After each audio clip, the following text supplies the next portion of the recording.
Hi hello வாங்க, எப்படி இருக்கிறீங்க? நல்லா இருக்கிறீங்களா? இன்றைக்கி அஸ்வின் சீக்ரெட் சமையலில் நாம் ஒரு ஸ்வீட் பண்ண போகிறோம்.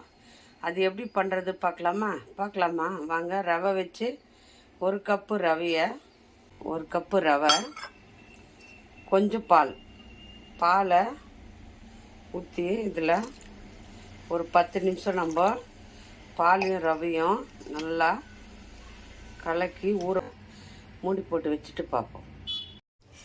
நம்ம ரவையை ஊற வச்சோம். அது காய்ச்சி ஆற வச்ச பால் அரை கப்பு, 3/4 கப்பு பாலும் 1 கப்பு ரவையும் ஊற வச்சுருக்கோம். ரவை 1 கப்பு, பால் 3/4 கப்பு ஊற்றி நம்ம நல்லா ஊற வச்சிட்டோம். 10 நிமிஷம் நல்லா ஊறிச்சு பாருங்கள், ஊறி வந்துடுச்சு. இப்போது இதில் நம்ம 3/4 கப்பு மைதா மாவு அதை அப்படியே போட்டுக்கோங்க. பாருங்கள், இதில் பத்தாது, நான் இந்த பாத்திரத்தில் சேஞ்ச் பண்ணிக்கிறேன். இதில் போட்டுக்கோங்க. 3/4 கப்பு மைதா எடுத்துருக்குறோம். மைதா வேண்டான்னா கோதுமை சேர்த்துக்கலாம். கோதுமை மாவு நல்லாயிருக்கும் டேஸ்ட்டு. நீங்கள் மைதா வேண்டான்னா கோதுமை. பாருங்கள், ஏலக்காய் ஒரு 1 பாதியமாக நசுக்கி போட்டுக்கோங்க. ஏலக்காய் போட்டால் நல்லா வாசனையாக இருக்கும். ஏலக்காவை போட்டுக்கோங்க. 3/4 கப்பு வெள்ளத்தில் சுகர் இருக்கு இல்லையா, அது நீங்கள் வேணால் நார்மல் சுகர் கூட போட்டுக்கலாம். இது சுகரு, வெல்லம் இடுங்க. ரவை, பால், மாவு, மைதா மாவு இல்லைன்னா கோதுமை மாவு, அப்புறம் கூட வெல்லம் இல்லைன்னா சர்க்கரை, இது எது வேணாலும் நீங்கள் போட்டுக்கலாம்.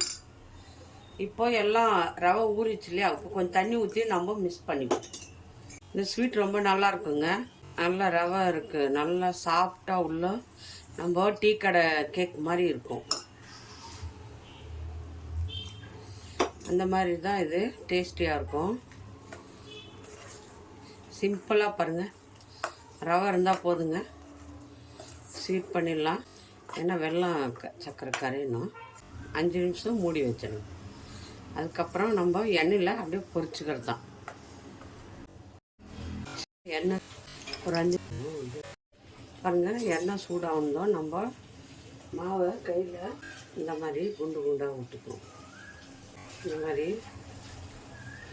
குண்டு குண்டாக நல்லா பாலெல்லாம் ஊற்றிக்கணும். டேஸ்டியாக இருக்கும். கேக் மாதிரி சின்னதாக விட்டுக்கணும். அப்படியே 5 நிமிஷம் விட்டுருங்க. பாருங்கள், அப்படியே திருப்பி போட்டுக்கோங்க. நல்லா திருப்பி விட்டு கையில் வைக்காதுங்க, மீடியமாக வச்சுக்கோங்க.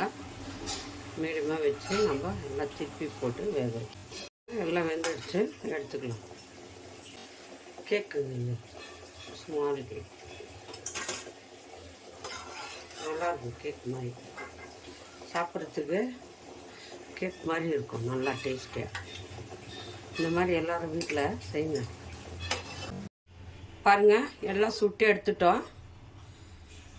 1 கப்பு ரவைக்கு எவ்வளோ வந்திருக்கு பாருங்கள், எவ்வளோ சூப்பராக டேஸ்டியாக வந்துக்குது பாருங்கள். நம்ம மினி கேக் மாதிரி இருக்குங்க, நல்லாயிருக்கும் டேஸ்டியாக சாப்பிட்றதுக்கு. 1 கப்பு ரவை வச்சு நம்ம இந்த ஸ்வீட்டை பண்ணிடலாம், கேக் மாதிரி. அது எப்படி வந்துச்சுன்னு பார்க்கலாமா? பாருங்கள், உள்ளே பாருங்கள், நல்லா வெந்திருக்கா? நல்லா வெந்து சாஃப்டாக இருக்குது பாருங்கள். உள்ள கேக் மாதிரி சாப்பிடும்போது அவ்வளோ டேஸ்ட்டாக இருக்குங்க. வாயில் போட்டால் மேலே மொறுமொறுப்பாக, உள்ளே சாஃப்டாக இருக்குது பாருங்கள். அப்படியே சாப்பிட்டா அப்படியே நல்லா டேஸ்டியாக இருக்கும் பாருங்கள்.